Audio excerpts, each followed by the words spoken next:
जीजा साली से बोला, मुझे समझदार औरत से शादी करनी चाहिए थी। साली ने जीजा से कहा, अरे जीजा जी, समझदार औरत आपसे कभी शादी नहीं कर सकती। जीजा, बस मुझे यही साबित करना था तुम्हारी दीदी समझदार नहीं है। सास ने अपनी बहू से कहा, तुम्हारी माँ ने तुम्हें कुछ नहीं सिखाया। बहू ने अपनी सास से कहा, नहीं माँ जी, ऐसा नहीं है, उन्होंने मुझे आपको और आपके बेटे को कैसे संभालना है यही सिखाया है। बहू की बात सुनकर सास के उड़ गए तोते। दामाद अपने ससुराल में 25 रोटी खा चुका था। यह देख सास परेशान होकर दामाद से बोली, दामाद जी, खाने के बीच में पानी भी पी लिया करो। दामाद ने अपनी सास से कहा, पीता हूँ, पहले बीच में तो आने दो, अभी तो शुरुआत हुई है।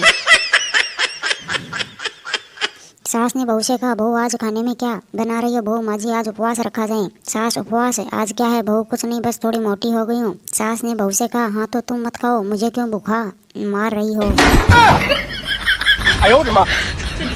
पिता ने अपने बेटे से कहा, नालायक, तूने अपनी मम्मी से ऊंची आवाज में बात की। बेटा बोला, मुझे पता है पापा, आपको जलन हो रही है। पापा ने कहा, मुझे किस बात की जलन? बेटा बोला, क्योंकि आप ऐसा नहीं कर सकते।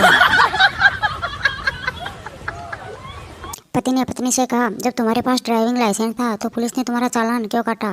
पत्नी ने अपने पति से कहा, उसमें मेरी फोटो अच्छी नहीं थी, इसलिए पुलिस वालों को दिखाया ही नहीं। सुनकर पति हुआ बेहोश। सास ने फ्रिज खोला तो गुस्से में बहू को आवाज लगाई और बहू से कहा, यह घंटा फ्रिज में क्यों रखा है? पागल हो गई है क्या? बहू ने अपनी सास से कहा, माँ जी, आप इतने तो खाटा कि आटा गूंथने के बाद 1 घंटा फ्रिज में रखना।